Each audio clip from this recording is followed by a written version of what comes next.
इस ज़मीन पर होने वाला ये सफ़र हमारा पहला सफ़र ही दर हकीकत हमारा आखिरी सफ़र है। ताकत इंसान को बदलती नहीं है, बस उसका नकाब उतार कर उसका असली चेहरा ज़ाहिर कर देती है। दुनिया को जितना करीब करोगे, फ़रेब नफ्स में मुब्तला हो जाओगे।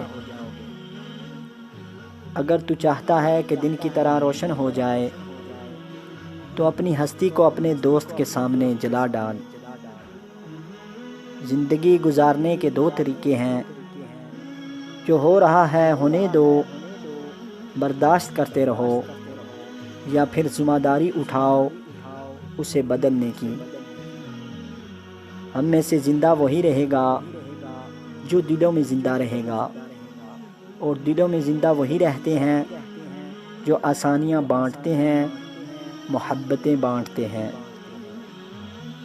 धोखा खाने वालों को तो वक़्त के साथ साथ सुकून मिल जाता है, लेकिन धोखा देने वाले को कभी सुकून नहीं मिलता।